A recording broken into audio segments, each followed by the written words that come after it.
there will be deaths and stuff like that, but there's not like full ass veered off the original like Heritage Foundation situation because like we'll see how that goes.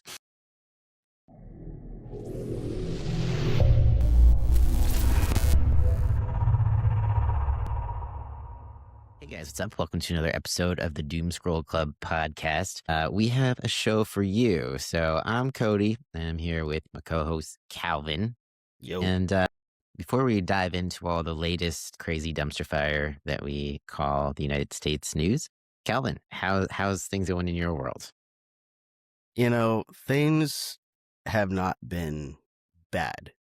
I would say, I haven't really, it's kind of hard to avoid the news, but I haven't really been, I've been so like stuck in work that like my wife is like, all of this crazy stuff is happening. And I'm like, I don't even have time to look at it. So, other than like the few things that I've seen, like I've been pretty oblivious this week. Last weekend, I had a job in Southern California. Sorry, my dog's being an asshole.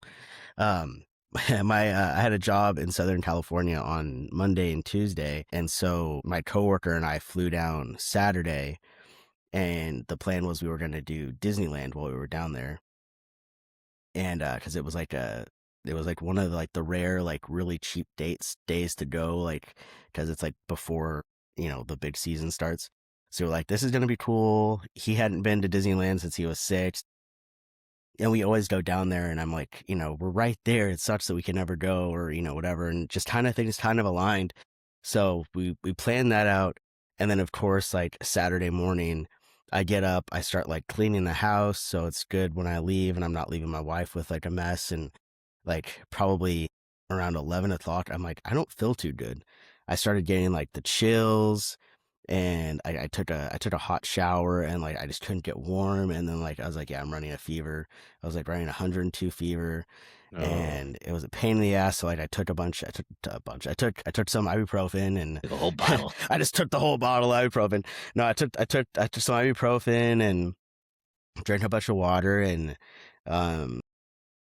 about 30 minutes before I had to leave to the airport, my fever broke. So like that was good, but I still felt really tired and shitty. And unfortunately, it's a situation where like we already had like the hotel booked, and like so it's not like I could have canceled last minute without us still having to pay for it. So I was like, we'll just go. And I was fine by that night. Then Sunday, I was just like, I was tired and sore, but we ended up going to the park, and it was super fun. Had a great time. And then I worked 2 back-to-back 15-hour days because we were doing this huge project. So like after that, I was just wiped. But other than that, it's been good. It was got to have a little fun. Work came back, and then I had to like catch up on all my other work. So it's never resting. Yeah. And then that's a lot. Yeah, and then it's the weekend, and I'm like, oh, well, now I have to start all over again, and do some house cleaning. My wife had a wedding. They were gone, and I was just trying to do as much as I could. And I decided we have our house is like 100 years old, and our landlord, he does like the bare minimum. He's I don't want to complain because he's great. We had a leak in the roof. He replaced the roof. Like all this stuff, but the house is old and needs some updates. And so we had talked like I think a year ago about switching out the faucet in our bathroom because it's just kind of gross. No, don't you bark. And so finally I was like, yesterday I was like, I kind of just want to get it done. So I took apart the whole sink, and I'm installing it, and like something's not coming off, but I already have half of the sink taken off. So, I was kind of stressing out, and I'm calling my neighbor who's a plumber, and I'm like, how do I do this? He's over here right now. But so I finally got everything installed, put back, water is running, working good. And there's one part of it's called the P-trap, which is like the little like U underneath. Mm-hmm. That's the gasket's leaking. And so I don't know if it's just that I don't have good enough hand strength and I didn't tighten it enough, or if I'm missing something, or if just the piece is now busted. I don't know. So had to deal with that last night and this morning, trying to like see if I can fix it. And now I have our neighbor and family friend who's a plumber, and he's gonna look at it, and hopefully, it's something that's easy and not something that we have to go replace a bunch of stuff. But yeah, that's been my weekend.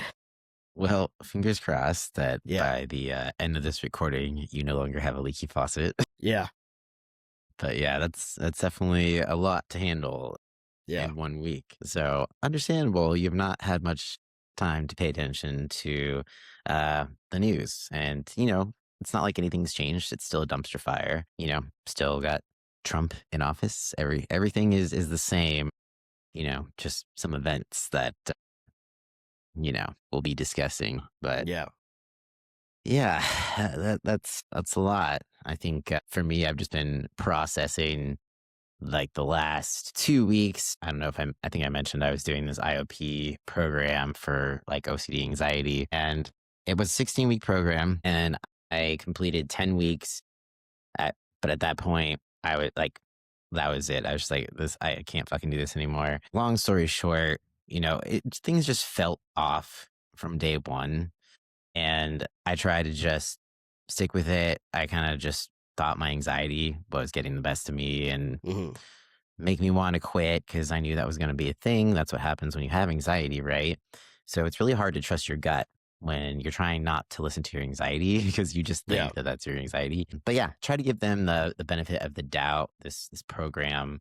And things just kind of kept getting worse and worse. And this program, it's an intensive outpatient program, and they also combine you with a partial hospitalization program. So there's patients of differing severities, but it was just, you only get a 15-minute check-in with like a quote unquote therapist per week. And the check-in isn't for you. It's so they can ask you questions, they can bill your insurance. It's not, they want to make you think that it's for your own good, but it's really not. So being painfully aware of that. And then I just feel like every check-in, I just felt more and more misunderstood. And I wasn't getting the individual help that I needed, because how can they help you if they don't even know you? Because the therapist is 100% just like not involved besides check-ins, and you are basically babysat by behavioral health technicians for the group therapy.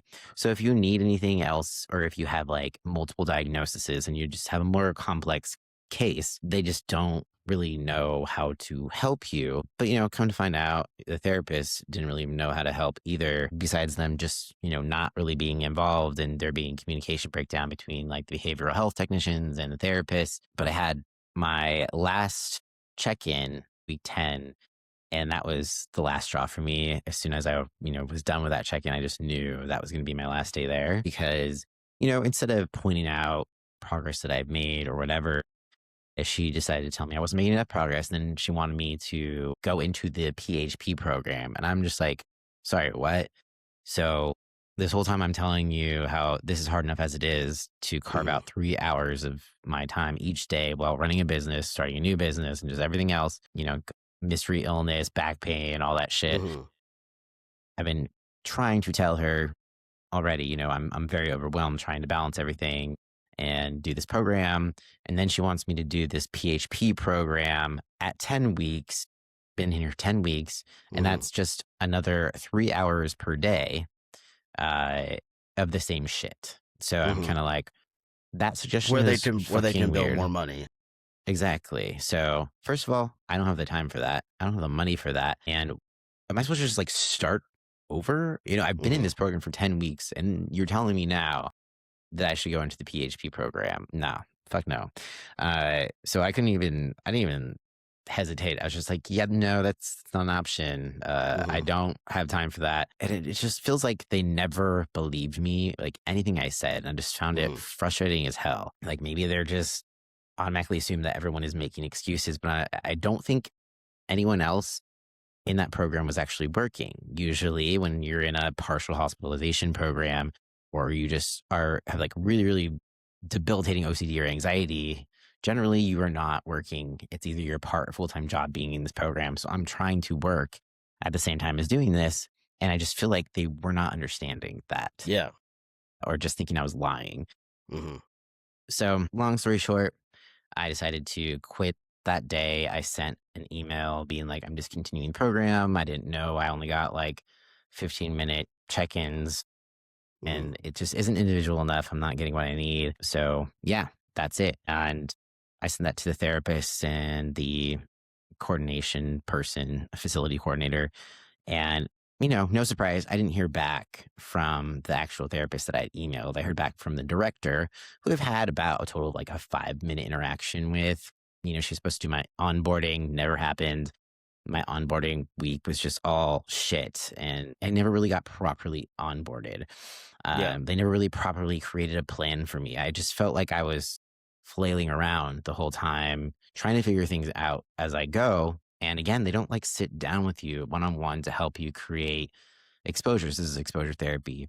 And they're basically having you do everything on your own, and you're just being babysat by behavioral health technicians. So got this email from the director, and she's just like, sorry to hear you're wanting to discharge. I'd love to get on a phone call with you and discuss the reasons why. I'm like, first of all, in the email, I said, why? Second of all, without even taking another breath in her email, she mentioned that she's like, per our policy, you have to give us a 5-day notice uh, to discharge from the program.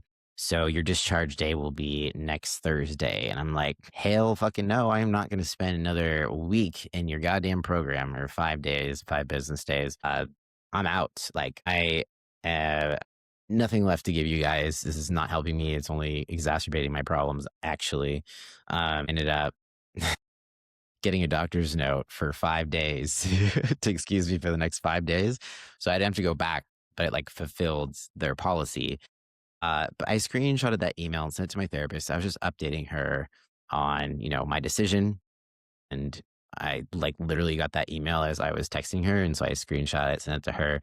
And then she asked me this question of like, is your therapist, does she look like around 30? I was like, this is kind of a weird question, but yeah, I would say so. She looked her up because she noticed on the email she didn't show her license credentials. Mhm. And so she found that odd because that's something that, therapists regularly do. Mhm. So found out she is an intern. She doesn't have her actual license. She's an associate. Mhm. And that means when you're an associate, you have to have a supervisor. You need to be supervised by someone in Mhm. order to see patients. There is no supervisor. And then I had her look up the other main therapist that I had my 15-minute check-ins with each week. Also an intern, not actually licensed. She's also an associate social worker. So no one there is actually licensed, and they're supposed to have a supervisor because they're associates. There is not one. There literally is not anyone that's over like supervising them. And then I looked at my insurance EOBs and noticed that they were billing my insurance through a psychiatrist that is in Southern California that I have never seen or heard of in my life. So they're Mhm. essentially committing insurance fraud in Yeah. many different ways. So yeah, finding out that the whole gut feeling was correct. There was something that just was not right. And yeah, it kind of sucks because you just don't expect, quote unquote, like mental health professionals to take advantage of people when you're at your lowest times. Like that's where the help was supposed to be. That's the perfect victim, you know? Yeah, yeah. And it's interesting because we had just watched this documentary about Dr. Phil and basically some Mhm. of the rehab facilities that kind of do that same shit. And we were watching, it was like, this kind of feels like my OP program. And then come to find out like a few days later that this is what we're finding. And it just makes you want to throw things because you cannot trust anybody. If you cannot trust the people that are supposed to help you in your lowest, darkest moments, like who the fuck can you trust? Yeah. And it's like, yeah, I guess that would be the perfect, client to take advantage of and just get money from insurance. And it's bullshit. So definitely still pissed about that. I don't want to continue to pay them. I'm on this payment plan that they're Mhm. still, charging me $150 a month for who knows how long to pay off the rest. And I realized that my insurance isn't even paying them, so they're not billing something right. So if I look at my AOBs, I'm responsible for like thousands and thousands of dollars. I am not paying them anything. So they're going to either have to figure out how to bill my insurance properly for my insurance to cover it, or I'm going to have to get a lawyer because they're not even operating legally from what I have found. There might be some loopholes that I'm not seeing, but bare minimum, it's definitely some level of insurance fraud. So still trying to figure all that out. Very disappointing that all occurred. And, I wish I would have listened to my gut, but how are you supposed to really know? Yeah, and you're It supposed was to be able to trust, medical professionals. exactly. And not to say that I do, but I just like, I wanted to just think it was my anxiety not allowing me to trust them because I've been scammed in the past by a scammy business coach. And, that sucks, but this is worse because it's almost just pure evil. Yeah. Like they are taking advantage of people who really, really need help. And scammy business coaches are kind of a dime a dozen, right? You hear about it. You hope that you found one that's honest and is going to help you. Fortunately, I did not. But you don't really expect it as much in this circumstance. So that's fun.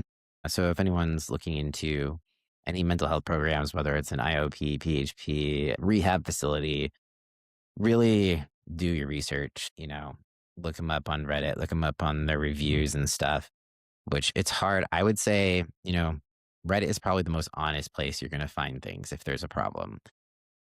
I didn't really look into that until afterwards, or at least I didn't see some of the posts pop up that I found not until after. And people were basically saying the same thing. I don't know what my camera is doing right now. Focus. It's like, I can't Focus. focus because you are talking too much. So yeah, that's whole fun mess that we'll see how that kind of unravels. But yeah, life. Hopefully, like either you can get, a refund or something. If they're frauding you, like, Yeah. they need to be taken down. Yeah. And I don't expect to really get a refund. I mean, luckily, I think I've only paid them about $450 so far, but I would definitely like to not pay them anymore. And I was thinking about pulling my credit card so they couldn't charge me, Mm-hmm. but I wanted to kind of do more research and maybe even get the counsel of a lawyer before doing all of that. But last night, someone apparently got a hold of my credit card and tried to like charge something for, I don't know, but my bank caught it and like declined it and alerted me. And so I had to cancel my card. So like I didn't actually cancel my card for them, but Yeah, I so had just to. don't update it. Yeah, I was like, that was literally not on purpose, guys, but it's kind of convenient. So, I mean, it's a pain in the ass when you have to cancel a card, Mm-hmm. but I didn't have to make that decision because life made that decision for me. Um, so we'll see how that goes. If anyone knows a lawyer, let me know. But that's the bad news. But like the good news is, I've started a side gig granola business, and I was able to get my apartment to sign a form that they were refusing to sign for weeks. And then I finally threatened them with, I'm going to get a lawyer. And they turned a 180 and like, they're like, all right, we'll sign it. And I was just like, that's all I had to say. Fuck. Um, so life has been a lot of just hurdles, hurdles, Yeah. hurdles. And it's nice to have at least one thing finally go my way. But we'll see about the rest of the IOP situation and the money. And it feels like life in general with the politics we can get into now. It's hard to feel like anything is going your way. Yeah. Can't catch a break. No, it's awful. But speaking of, do we want to talk about the latest happenings in the news? Sure. There was a shooting attempt at the White House Correspondents Dinner. A suspect, Cole Thomas Allen, 31, from Torrance, California, armed with a shotgun, handgun, and multiple knives, fired shots at a Secret Service checkpoint at the Washington Hilton. Trump, Melania, J.D. Vance, and others evacuated amid panic. No deaths or injuries reported among attendees. Secret Service neutralized him quickly. Trump called it a dangerous profession and praised the agents. This is his third known assassination attempt. Yeah, I mean, I've seen a lot of different opinions, people thinking like is this another staged kind of assassination? His polling's down, like, let's bring up the whole martyr thing again, Yep. and that kind of stuff. It also has now been his latest, push point for why he needs that, souped up ballroom. So I'm not surprised, I wouldn't be surprised if it is something that was staged. Yeah. I don't Me know. either.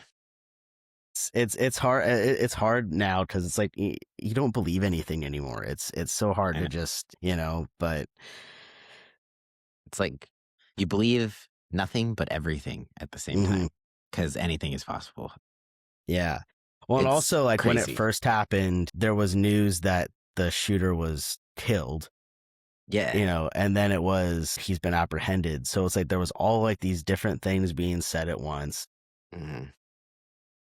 and yeah, I don't know. Yeah. I'm glad that no one was killed.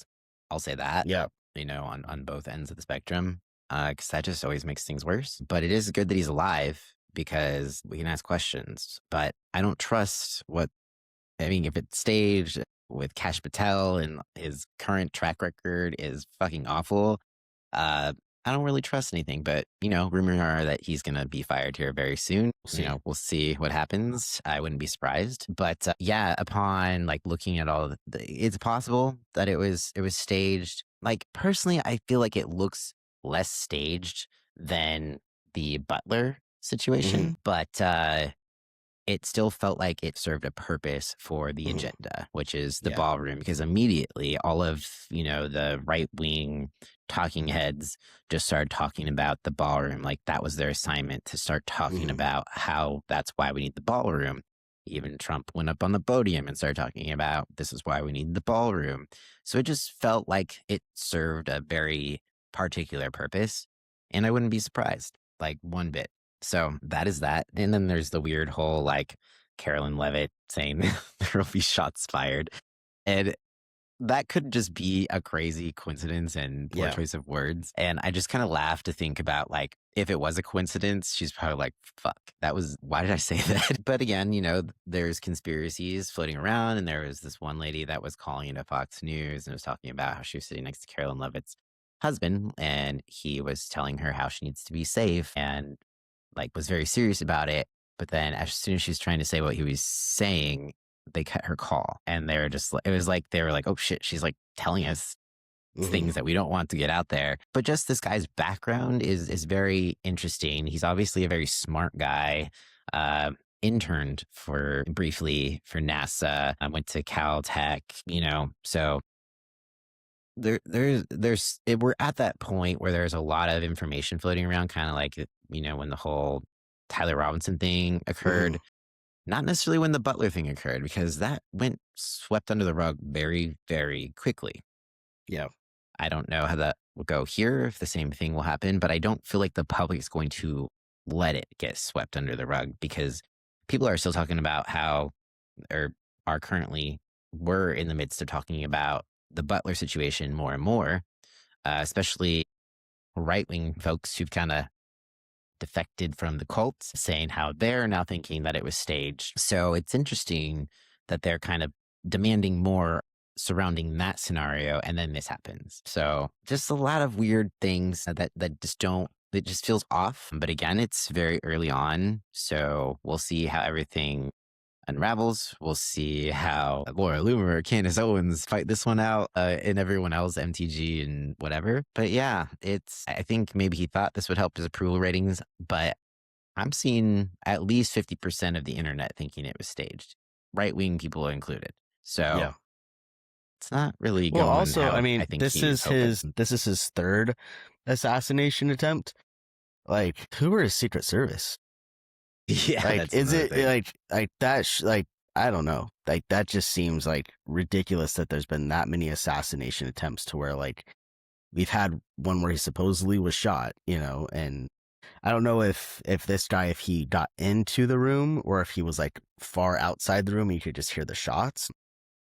He basically bum rushed the metal detectors because there was no security outside, and he just ran as fast as he could through it. So he didn't get very far. Hmm. Apparently, Secret Service guy was shot in the chest, but he was wearing body armor, so he's fine. But a lot of people are saying the shots they heard being fired were actually the Secret Service or whatever, but he didn't. Like, he looked unharmed and he was Yeah. not wearing any clothes, which I was like, what? Like, he was wearing clothes when he ran in, but when they showed him on the ground, he was not. So they just like strip him down. Maybe they were like hoping or thinking he might have had a bomb. Like, that would make sense. Yeah. But it's just, again, we don't know. They're not releasing a whole lot yet. I did see, Republicans also had the talking point of blaming the bad performance of the Secret Service on the fact that they're like defunded, due to, Democrats not wanting to. Anywho, yeah, basically, if we were to look at one of the congressmen, he said the Secret Service is currently unfunded because of the Democrats' DHS funding shutdown. But he was politely reminded that, so a journalist replied to him saying, "Reminder, the Secret Service is funded through mandatory appropriations and protective operations continue during shutdowns. Conflating a DHS funding lapse with Secret Service unfunded is misleading. Also worth remembering, we are now 121 days past the Department of Justice's deadline for the full Epstein file disclosures. The public is still waiting on that accountability too." So, he got put in his place pretty quickly, but I think the general public, especially those, the MAGA people who are still very adamant on following their cult leader, are going to believe that and be, just, it's the same thing every fucking time, Yeah. right? They come out and blame it on Democrats and how, the left and their violence and all that stuff. And it's just like, it's crazy how it's just the same fucking thing that we're just so used to it. It's like, we know what they're going to say. I'm just surprised there was no trans connection this time. I was waiting for that to be something that was going to be, either they were trans or their partner was trans or they have a child that's trans or their third cousin removed is trans. Like I was waiting for something, which, it's still early in the game. So we could still see that. Speaking of, CIA or Secret Service failures, we should also, I know it's not on our list, but we should briefly talk about the Kash Patel situation, because that's true. He is under some hot water. Obviously, the rumor is that he's going to be fired. I mean, we all saw this coming. You got a podcaster who's never served, doesn't have any experience in the position that he was put in, and he uses his work jet to fly him and his girlfriend to concerts. He's constantly, hearing that he's like so intoxicated all the time that the fucking was it Secret Service or the FBI like had to like break his door down because he wasn't waking up, stuff like that, where it's like, damn, cross-eyed motherfucker. I think he also had to admit that he's had prior arrests involving intoxication or public intoxication or whatever. And so it's just like, obviously the track record is there for him being an alcoholic, and you're hearing all these things, and there's always a bit of truth to everything. So I would not be surprised if he is on the chopping block next. But the thing is, I don't think it's because Trump thinks he's doing a bad job, because he's covering for Trump. Like, I feel like in Trump's eyes, he'd probably be seen as doing a great job because he's covering things up for the Tyler Robinson thing, the Butler thing, the Epstein files. And I'm wondering, who are they going to replace him with? And you can only think it's going to be worse, because that just seems to be the going trend. But yeah, you can't trust anyone. I was just thinking about how we're watching this one movie. It's called like The Last Thing He Said or something with Jennifer Garner. It's an Apple TV thing. And it's about like, they're basically running from corrupt drug cartels or whatever, and they're having to be careful about who they go to, because there's a mole in like the law enforcement people that they're trying to get help from. And I was just thinking how, like, in all these times in these movies, I'm usually like, why didn't you go to the cops? Like, why not go to the FBI? Why are you doing this on your own terms? Or like, why are you doing this yourself? And now I'm like, I get it. I would not trust going to the FBI, especially when you see all of these Epstein victims who have not gotten any justice, and there's only one person in jail, and now they're thinking of pardoning her. That's another thing that was on the list. But like, yeah, that's also the latest with Ghislaine Maxwell. And there's like more Republicans kind of jumping on board for a possible pardon in return for her cooperation. And it's like, Hmm. think that she's going to cooperate? Only cooperation that she's going to do is try to like, she's trading lies for a pardon. She wants to Hmm. be pardoned, so she's going to say anything she needs to say in order to help Trump so she can get her pardon. So it's frustrating to think that almost nobody has gotten any sort of consequence from this whole crazy big sex trafficking ring. And you really just cannot feel good about your country when this is something that has gone on for a very long time, is much bigger than we could ever imagine, and absolutely nobody is being held accountable. And it just blows my mind. So No, that's that fun. yeah, it's absolutely insane. And another big thing that kind of broke in the last week or two that my wife told me about was, have you heard of this whole like rape academy Yeah. thing that's happening?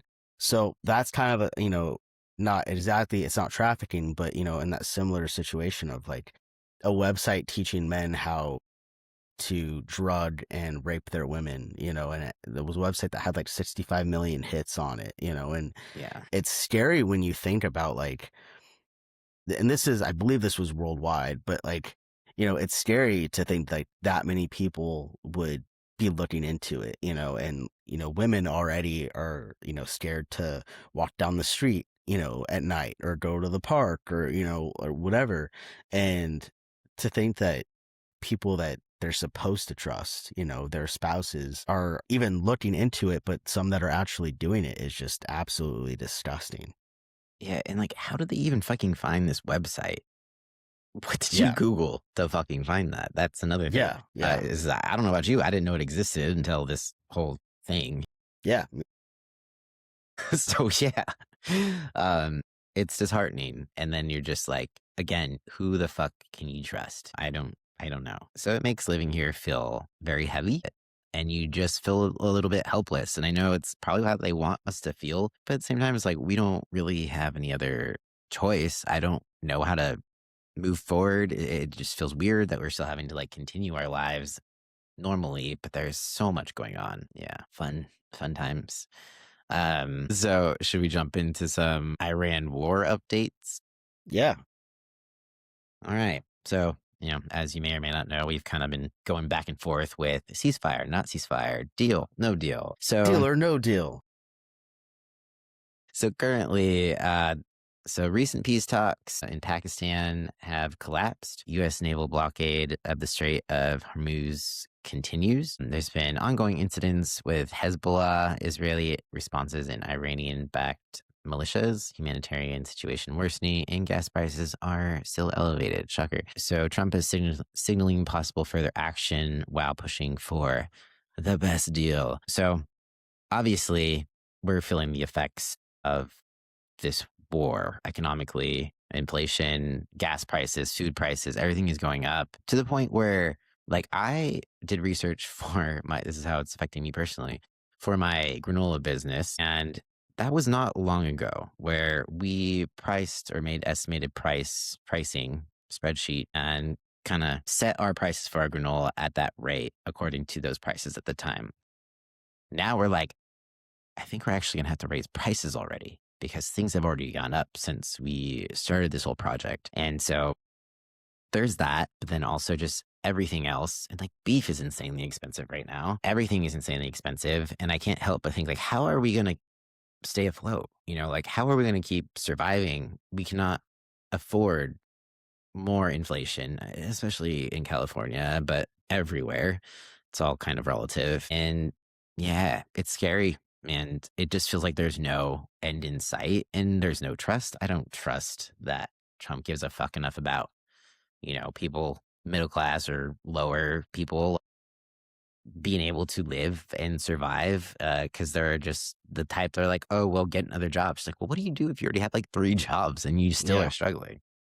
Um, it's like, I'm running a business. I opened another business because it wasn't enough, like, Hmm. gotta still keep. And I'm like, do I need a DoorDash on the side of everything else? So it's Yeah. just like, how can anyone live like this? You're not actually living. You're just working and then sleeping if you can, which I can't. So that's fun too. But yeah, what have you noticed? How do you feel like it's affected you so far? Definitely gas. As someone who has to commute a lot, I've been lucky enough to where I've been able to work from home more lately, but this month there's so much stuff happening that I'm gonna have to go to the office, and like that's gonna be, I mean, you know, I have to fill my tank up every 2 days. So, Jeez, at, $60, 60 to $70 a fill, I'm looking at like $300 a week just in that's crazy. gas, so yeah, it's a little scary. Things are already tight. So, and then like you said, food. Oh, it's, we're trying to eat healthier and, not have to, go to like cheap fast food because, but it's getting harder Fast to food do isn't that. even cheap anymore. Yeah, fast food isn't even cheap anymore. But yeah, it's harder to like make those healthier choices too because like things are so expensive. But yeah, it's rough, and I don't know. I would say like the gas is probably the biggest impact, but that impacts everything. That impacts food prices. That impacts like everything that's being brought in. So, and I don't know if it's been confirmed or if it's been confirmed true or not, but there was a rumor last week that Trump was trying to get the nuclear codes Yeah, I to saw that. to just bomb Iran, and then one of the head military people basically used his authority and refused him, and then it was a huge fight. I don't know if that's been proven or not, but you think about like, if that did happen and just one person stood up to Trump and stopped that from happening, if he wouldn't have done that, like it's scary, you know, what would have happened. Yeah, yeah. So It's scary that we still have this like deranged guy in office. And we have the 25th Amendment that feels like doesn't actually exist because it's so hard to actually implement. yeah. So it's just like, how much worse does it have to get? And I know, I mean, even with midterms, Democrats win House and Senate and take control of everything, like they can impeach him, but he's not going to be removed still. Hmm. And yeah. So it's just kind of like, oh, cool. He's going to get impeached for the third time. But like, man, that doesn't do anything. So fuck. But yeah, it's again disheartening, kind of shows that hopeless feeling. It's scary. And it also reminds me. So multiple US scientists, nuclear, aerospace, propulsion, classified projects have died or disappeared in recent years. Recent cases have renewed attention with Congress and the FBI investigating possible connections. Again, I don't trust the fucking FBI is investigating anything. So they're like investigating and slash covering it up. So some theories, the UFO, UAP tech suppression, I think that is like, in my personal opinion, I think that is what is the main thing going on here. So foreign adversaries, China silencing whistleblowers, they have discovered there's some in China that have also gone missing or died.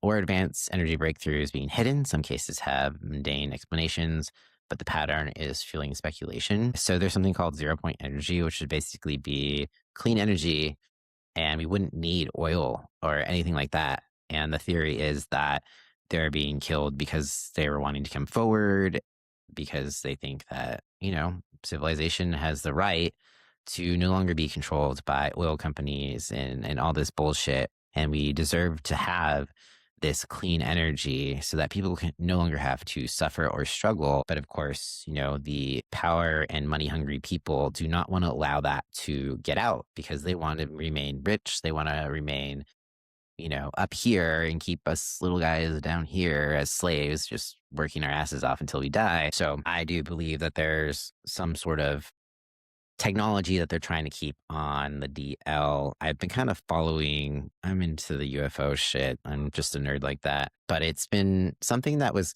like I've been following for a while about the 0 point energy thing. And it's becoming more and more popular. It used to be this like really, really tiny piece of like the UFO community that would talk about it or touch on it. And now it's become like the main topic of the whole UFO UAP situation, just about how the technology is really what they're hiding, and that even the UFO thing could be a psyop. And they're just using aliens as an excuse to not disclose the technology. But I think there's probably both. There's a little both. The universe is huge. To think we're the only ones in this universe is kind of crazy. So I think it exists. In what way, I don't know. But there's a scientist, Amy, I think Elkridge is her name. Some of her videos are quite interesting. I would definitely recommend looking her up. She's on YouTube, and a lot of people are sharing her videos that she's posted. She has passed away, but a lot of the stuff she's shared is crazy. One being she's saying that there's like aliens, whatever they're called, like P-52s or P-42s. She's like, they're not aliens. They're us, like 42,000 years in the future or 52,000 years in the future, and they're like here visiting us from the future. And there's different theories circulating as to why, and I think the biggest one currently is that they're trying to like either warn us about not using nuclear bombs and stuff because that's how most humans were wiped off the earth and only a few survived. And now they're like a different evolved form of us, but like 42,000, 50,000 years in the future. But they were originally mostly wiped out from nuclear war. And we're at this point where it's like Trump is trying to reach for those nuclear codes. So that would make sense. But you also got to wonder how much of the UFO stuff is also trying to be a distraction of the Epstein around the Epstein files. So UFO stuff is like top tier conspiracy theories, but they're very interesting, especially with all the scientists lately going missing or dying and so many theories surrounding why. And I'm drawn to like all the information that comes out about that. But I don't know. What do you think? What's your theory? I did see an interesting video, a conspiracy theory, where they were talking about how a lot of these scientists were part of something called Project Thor. I don't know if you've heard of that one. I sent it to you, the video, this morning, but essentially it's like a satellite weapon system that has like these huge tungsten spikes, and the idea is that it can shoot at a target once it's over the target, and it has enough impact that it's the same as a nuclear bomb. It does the same impact but without the radiation and the fallout. So that's something that they were talking about, is like they were all part of this project. If that's true or not, who knows? But That yeah, would be I think, less crazy. I could believe that. yeah, space lasers. We've all heard that. Yeah. The other thing I've heard about like these missing scientists is a lot of them that have ended up dead have left notes saying like they're not suicidal, like they're in the right frame of mind, and then all of a sudden they're dead. So it's definitely conspiracy theory stuff going on. Yeah, that's what I think. I definitely think the government or someone's government is involved, and Yeah. I think it's weird that oddly, you almost want to. It's almost like if there were actual aliens or something, it almost gives you the sliver of hope because you feel like that there is almost like a higher, not power, but like a higher up from the crazy rich people that run the fucking world that we have no control or just no say in anything anymore. So it's like, will the aliens step in? yeah, Like someone save us? I don't know. Tell us something that can give us a will to live. I don't know. So it's a good distraction that I don't even know if it's a distraction because we don't know what is real anymore. It's yeah, hard. yeah, yeah. I think between like fucking AI and just having an administration and government that's so like obviously lying. And we've got media this day that the propaganda is just so outrageous.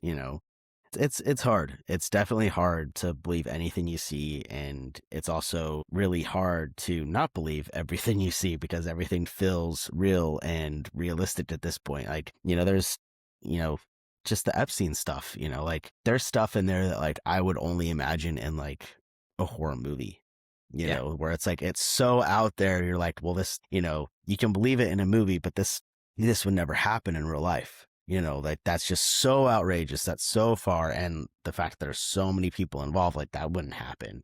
There could be one, deranged person, but like a whole society of people doing these things. No, that's not going to happen. And then you're like, oh no, it's real. Oh God. Yeah. So yeah, I would say like it goes as far as being like, this is actually where, people who create movies get their inspiration from. Like, it's not that this is only things you see in a movie. I think this was the inspiration for a lot of the entertainment that we have consumed. And we just don't know it, but that's where all the money is, like Hollywood and all that stuff. That's who Epstein even hung around with, obviously all these crazy sex trafficking rings. And so you can't help but think they were telling us the truth without us really knowing it. And there's going to be, I mean, now I'm like, I feel like there's truth to every weird kind of sci-fi movie series that I've watched, even Stranger Things at this point, like with portals and, different dimensions. And they're talking about that shit in the Epstein files and, with this whole scientists, UFO, UAP thing. So that's when you feel a little crazy and you don't know what's real and what's not. And so you just have this mind of like, well, anything can happen. yeah, yeah, at this point. And it's also like, is any place safe? We've talked about, moving out of the country, and it's like, really, is anywhere safe? Or is it just like, are these other places just better at hiding it, and it's now that we just have like a crazy, corrupt government that it's all coming out, but is everyone involved in this? So it's definitely like this whole thing like just opens up your eyes more of like, wow, this is more than just a one person. This is more than just a local situation. This is a whole country. This is now it's worldwide, it's international. There's all of these key figures, and how do you even put that many people to justice? How do you even fix the system when everyone who's basically in a high position is a part of this or has turned a blind eye? Yeah. Yeah. And then you got to wonder too, like, it's if you leave the country, are you more unsafe because the US has just kind of gone off the rails? And you're like, okay, so if I move closer to some place, they might bomb with nuclear weapons. I don't want to be any closer to that. So are you safer here versus moving out of the country because you don't know what the fuck the US is going to do? Yeah. It's a weird problem. Yeah. I feel like Canada would generally be safe because we're right next You would- door. You would think so, but also then Trump's talking about like taking Canada. So like, is that a situation where like if Canada still stands up to the US, is Trump just going to be like, well, you're on our borders, you're easier for us to infiltrate? Like it's hard, like Greenland, and I don't know. It's scary. It feels like anywhere you go, like it could be a target. There could be a target. Yeah. And it's kind of like this, I think last time our last episode, we were kind of talked, like my wife and I were talking about that, if California becomes a red state, where do we go? And like your plan was like, well, you'll go to Oregon and then Washington and then kind of make your way up.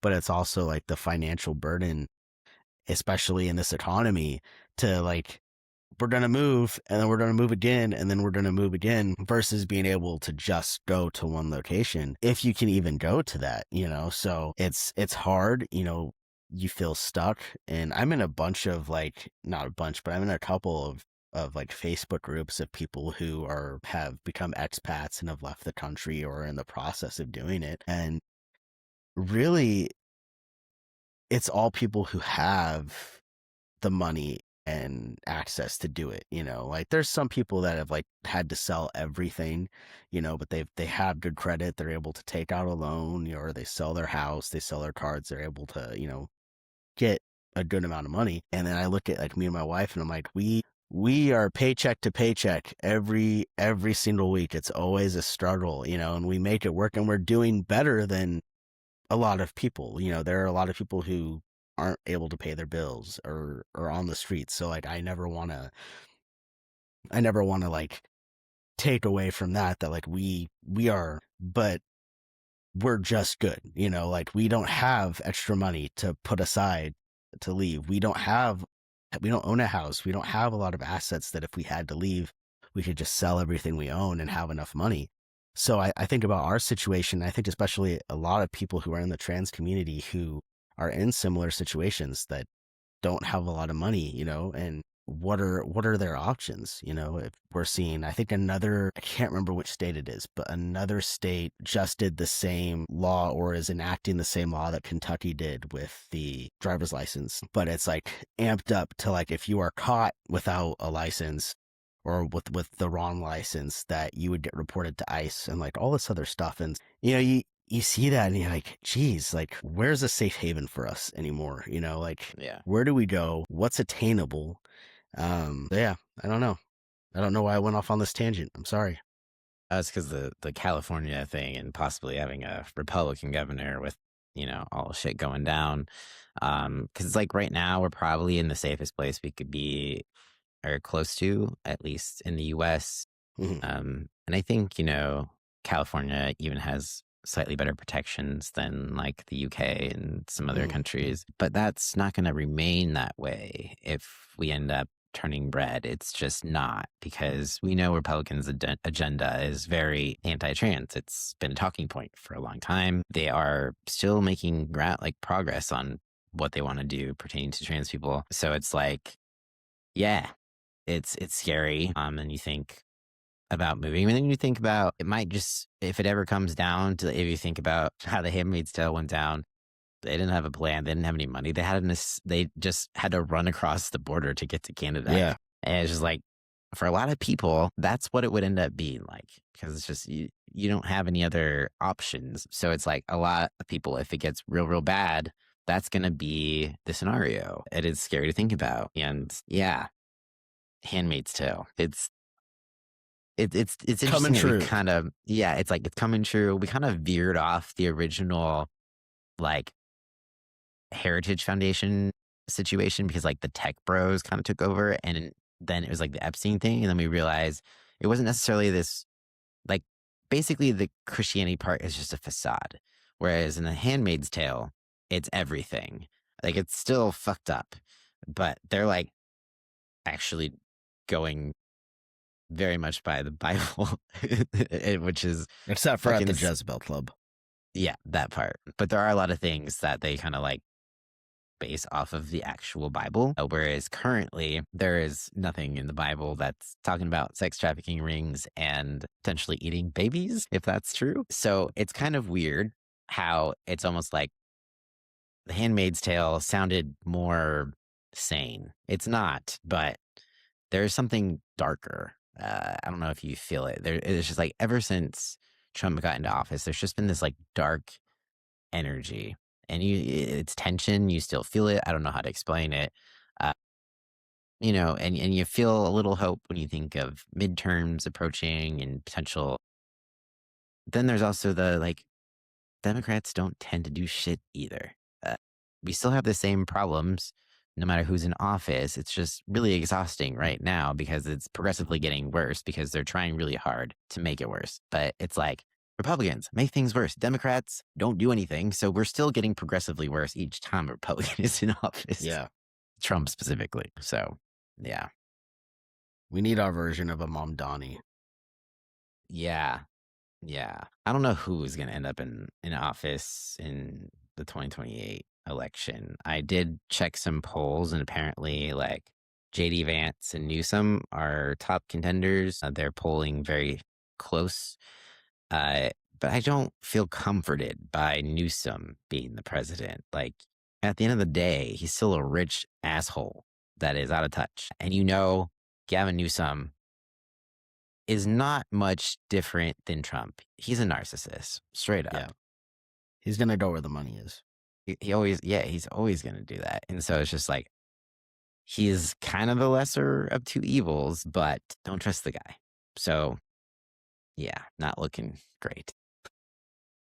On a good note, though, Swalwell did drop out after his many sexual assault allegations came out, and that has brought Xavier Becerra up. So I believe it's one. I don't know the Republicans' names, but It's one Republican and Tom Steyer and Becerra that are now kind of the top three. So if we can keep that and at least have one Democrat be in the top two, there's a little bit of hope for us, but Yeah, that could change. I would be happy if Becerra, but and I'm glad that he's jumped up in the polling so much. I think he was Mm-hmm. either above Tom Steyer, is that how you say his name? Or just under him. I can't remember. They're very close, and that is way different to where he was when Eric Swalwell, is that his Yeah. name? I think he had like 2% of the vote like a couple weeks Yeah, ago. So like that's a he big was jump. on the bottom, like under Katie Porter, under absolutely everybody. And as soon as Eric dropped out, people have been trying to spread awareness of him and his experience and why he would be a good candidate. It's working. So I hope that it continues to work. I'm just terrified we're going to end up with the only choices being two Republicans just because the way things are set up in California. So it's just like, I hope we get the chance to vote for him, you know? Yeah. Trying to look up what the latest polls are to see if there's been any updates. Let's see. Maybe. The latest is on the 16th that I can see from Emerson College. Let's see. I asked Grok, and it looks like Javier is in the lead. So we have Steve Hilton, who is a Republican. He's polling at 20%. We got Chad Bianco, 17%. Tom Steyer, 14%. Javier, 23%. Katie Porter, 11%. So he's in the lead currently. So that is good. I really hope that continues. But yeah, it's scary because Steve Hilton leads or is near the top in most polls of 17 to 20%. Chad Bianco, top tier, 13 to 7% of the Republicans. So Becerra has surged recently up to 23% in one poll, with Tom Steyer and Katie Porter also competitive. High undecideds, often 20% plus in a crowded field, means things are still fluid. So there's still a lot of people who are undecided, but also, you know what? Where do they get these fucking polls from? I've never been polled in my life. Mm-hmm. Like, do you know anyone who's ever gotten an email or phone call that's like, hey, who are you? Yeah. Let alone on this much of a, basis. So we'll see. I think the one I just the one that I just looked at is showing Hilton at 18.4% on average of multiple polls, and then Steyer and Bianco are tied at 14.6, and Becerra is at 12.6. But I don't know when that was last updated. Yeah, I think it depends on the poll too. There's like Yeah. different ones. So like one poll has Becerra at 23%, and that was like the IVC Media, and there's Emerson College, and he is all the way down to 10%. So he's like tied with Katie Porter in that poll. So it's really just depends on the poll. He could be either on top or he could be tied for the bottom. It's fucking stupid. Yeah. So yeah, all I know is there's not a lot of time left.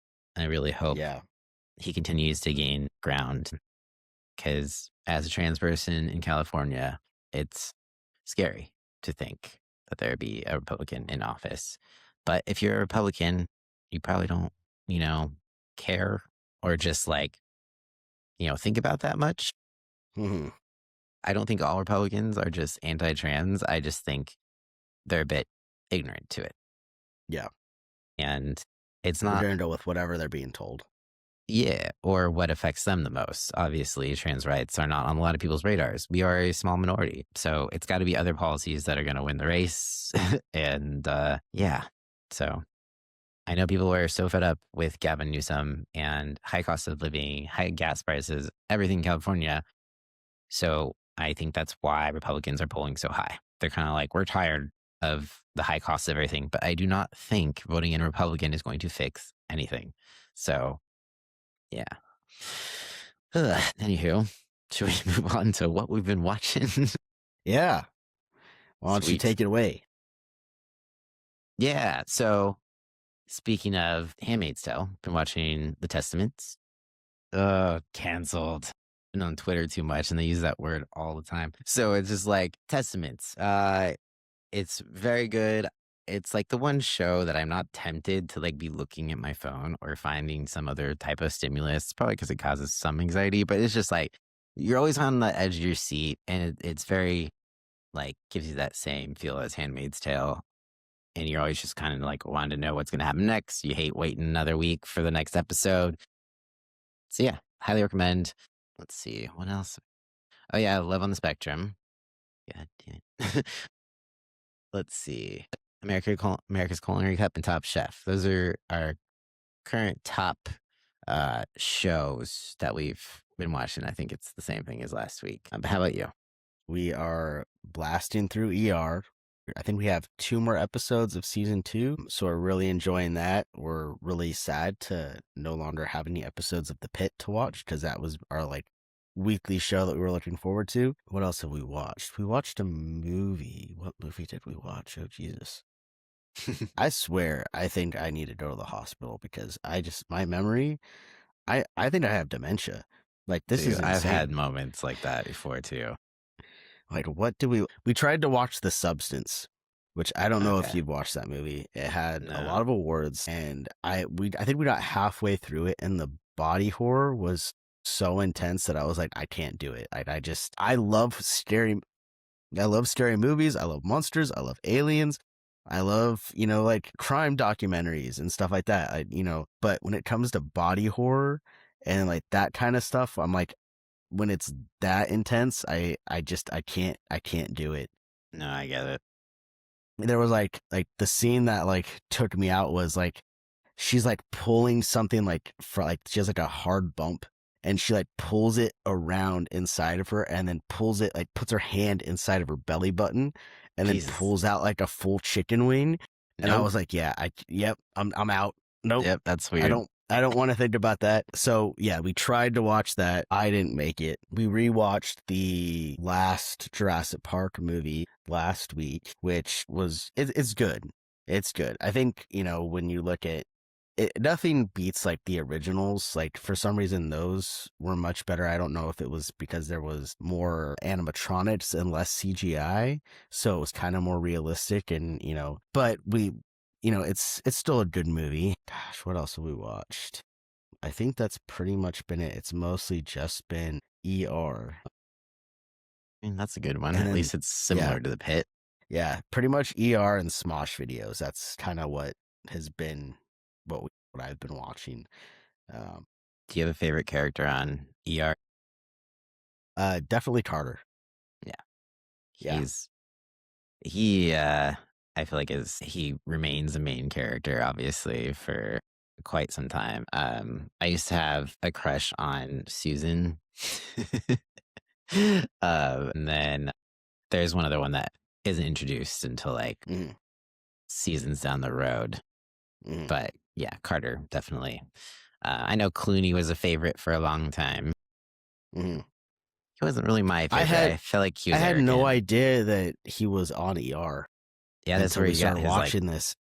Yeah, I his didn't know. I was stardom. like, I just thought he was like just started being in movies, Like Yeah. and the fact that he was on the show for such a long time, like he was on till I think towards the end, right?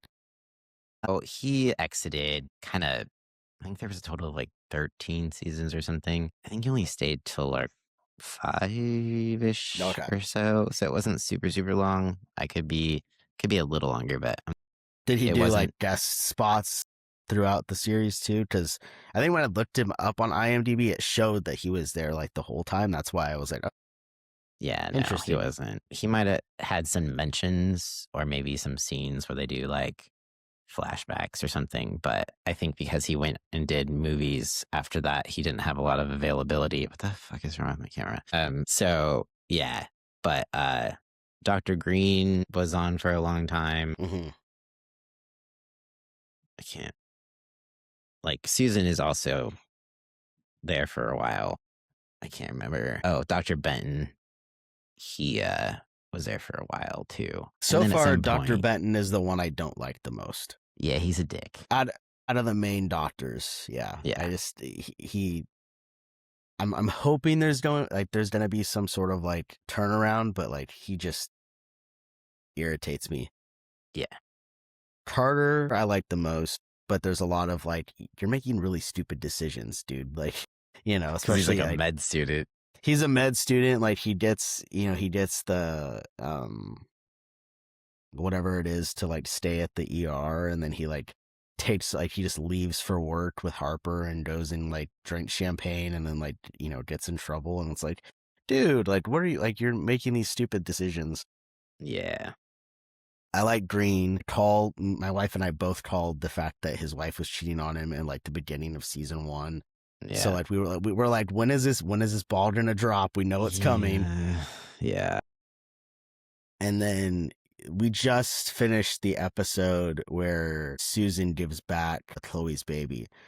So like, so that was like, oh damn, but also like it obviously was impending her career too. So it was like, okay, she needs to focus on her career. Like she can't handle a kid and do this. So like, but the way that they did it too, where it was like there was no like Chloe isn't like have any consideration for the fact that like her sister's been taking care of this baby for like 6 months, and like obviously is bonded with her, and she's like, okay, I'm just gonna leave, bye, thanks. It's like that was pretty rough, but yeah, Yeah. no, we're really enjoying it. That's good. Good.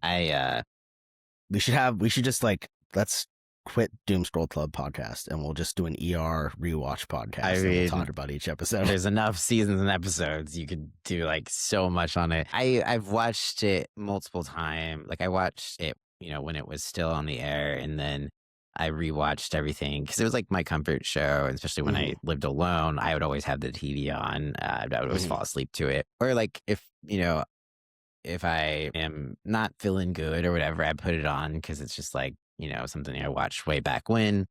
And so I tend to watch it even if I've already seen everything. So I still have it in my queue of like, okay, there's nothing, let's watch ER.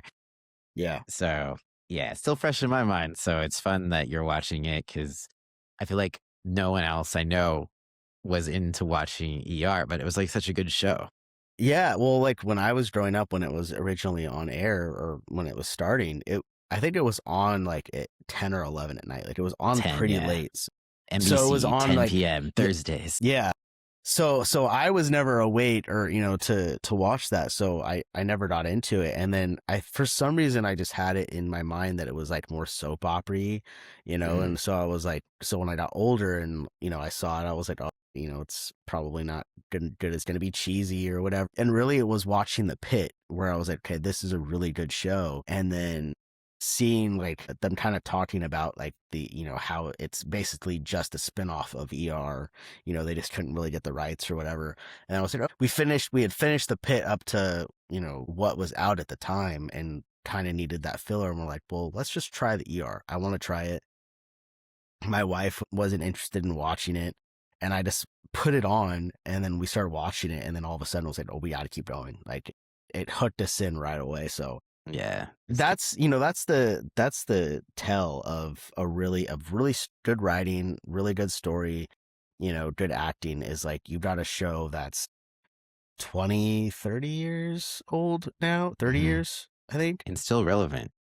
Yeah, it's still relevant, it's still catchy, the fact that like, yeah, you could just turn it on and like there's some things where it's showing the time, but otherwise, like it's, if you went to a ER today, like it's very similar. So yeah, we're loving it. Yeah, and it's interesting. I actually got to like tour the outdoor sets. They used to film at the WB studios. And I was such a fan, like that's why I specifically wanted to go to the WB studios. I wanted to see the inside set, but didn't get to do that. So I got to like see the ambulance bay and like take a picture and stuff like that. But yeah, the way that it, kind of, it's interesting because I went back and watched the first seasons, and it looks way more season shit. But as it progresses, it gets like more and more like they advance technologically and the ER just looks cleaner and better. Mhm. So right now you're kind of still in the like, ooh, this is like a janky kind of ER. Like Yeah, not and all looks super real, you're but just watching, like, people just randomly walking through, and I'm like, "That would never yeah, happen." Like, you no, wouldn't have just people walking through the ER. We just watched it was one of the episodes where, like, the kid shoots his mom, like, was trying to shoot the dad, like, to protect his mom who's getting beat, and, the kid's kind of in a catatonic state, but they can't find him, and he walks down the hall, and there's just his dead mom on the table from earlier in the morning, doors wide open, no sheet over her. And I'm like, that wouldn't happen. So it's like stuff like that where it's like, I don't know if that's just like in that time, like that there I wasn't think really a so. procedure for that, or if it's just like that's kind of where they're falling in accuracy. But yeah, it's interesting, like, especially like we looked it up and HIPAA laws didn't start until like 96 or 97. So that's like Okay. 2 or 3 years after ER had started. And they do talk about like patient confidentiality, but it wasn't as big of a deal. There are scenes where like they're openly talking about patients like in their medical stuff. You've got Chloe just walking in to and looking at people's, x-rays. Hmm. Yeah, it's stuff like that where it's funny to, now. Yeah. Yeah, for sure. And I always thought that Grey's was more soap opera, like especially Hmm. after ER. I always thought it was like a cheap version of ER. So it took me forever to even like watch Grey's, Uh-huh. and it is way more soap opera It is, than and also where we catch a lot of plot lines are basically stolen from ER and yeah, just over dramatized. So almost like I would say probably every other episode where there's something big happening, like Kai's like, oh, that's an episode from Grey's that they just yeah, took, and like you've got the pole going through someone, and it's like, oh, they just added another person, like stuff like that where it's like, wow, yeah. they really ripped off Grey's Anatomy. Well, ER came first. Or sorry, Grey's Yeah, Anatomy really ripped off ER. Yeah. yeah. It's like I thought that that's what they were doing for the longest time. So I was like, I'm not gonna watch Grey's Anatomy. It's lame. And then I had surgery, phalloplasty, and you don't you're not a lot there's not a lot to do Hmm. physically. So I got into Grays and watched a bunch of that. I haven't finished it. I stopped watching it during COVID because there's something about watching a show. There's just there's too much of real life happening in it, and you're Yeah. like, I can't be in this right now because I just don't want to be thinking about it. So I stopped watching it. Then I could probably watch it now, but I don't enjoy watching shows, like, even if it's Top Chef and you watch when they had to do their COVID protocols with the Hmm. masking and the distancing, it just triggers me. Like, I don't know what it Yeah. is. I just remember how much I hated those times and how uncertain everything was, and we didn't know what was going on, and there was all these rules, and I didn't know how to, like, navigate life anymore because there was, like, Hmm. lines out of grocery stores, and you can only be so many people in at a time, and I just remember being so anxiety-inducing that I don't enjoy watching shows that took place during that time. So I'm like, "Maybe I should just skip those seasons and, like, go to, like, present time." Yeah. I don't know. I'm just weird. No, we were kind of in a similar situation because I had watched Grey's Anatomy when it first came out. Like that was kind of something my mom and I watched. I think like the first 2 or 3 seasons. But after that, like I just stopped watching it. There was other stuff going on or other shows. So my wife and I started binging the series early 2024 when we came back to California, and I think we got to like season 7, and then my wife got diagnosed with epilepsy and had grand mal seizures, and we spent a lot of time in the hospital. And we started like watching some episodes, and it was almost like every single episode it was like they're having a seizure, and I was like, I can't do it. I was like, I need a break. This is too realistic. Like I am Yeah. having a hard time. So we stopped watching it and then haven't picked it back up. But yeah, it's definitely like I like it, but it is that kind of like so over dramatic, like main characters are getting killed in like these crazy ways, like all the time. Where it's like I like ER, like it is more realistic. Like yeah, there's a couple things, but a lot of the cases that are coming up are like actual like realistic cases. You're not seeing your doctors getting blown up in planes. type of thing. At least yet, Or I'm the only on plane season 2. crashes. Or Yeah. the musical aspect. Remember that one Grey's episode where it just turned into a musical? I was like, who Yeah. fucking idea was this? This was the worst idea. Yeah. Like I was like cringing the whole episode, and I was deciding Yeah. whether I should keep watching the show. So you won't get that in ER. You will get more dramatic, kind of Dramatic. as dramatic as the seasons go on, but it never gets like consistently crazy dramatic. Like Yeah. there will be deaths and stuff like that, but there's not like Mhm. full ass plane crashes where like Yeah. they survive and then they're out in the wilderness like trying to not die. A plane crashes into the ER and they have to save, everybody. I don't know. Like it's yeah. Yeah, I mean, well, there's not a plane, but there's Mhm. something similar that will occur at one point. You'll see, but yeah. So, but it's not the Greys, and I like how they focus. They do focus like on the medicine and the realistic aspect, Mhm. where like Greys is very much so about the doctors and their romantic life. You get that with Mhm. ER too, but something you notice in the But Pit too. it's a small part. Yeah. Yeah, like the Pit. I almost wish they would tell us more about the characters outside Mhm. of the hospital. I think that's the Mhm. biggest difference between like ER and the Pit is they do follow doctors outside a bit, not as much as Grey's, but Mhm. and then you get to the Pit and it is all in the hospital. Like you don't know much. Well, I'm sure they'll reveal more about the doctors' like personal lives as we go along, as they do. But it's really focused on like the hospital, the medicine, the Mhm. cases, and that sort of thing, and talking about like real life issues that are happening. Yeah. Well, I think that's also great too because I think it highlights so much of it's really easy to blame doctors and nurses and like not, our healthcare system is fucked as it is. But, you look at people especially ER, you have people who are working very long shifts, don't get, especially residents, like Oh yeah, they're not allowed to take time off for like yeah, 2 or 3 years. Like they're on, like they get their days off, but they don't take vacations. Like they don't get that, right. And they're working long hours.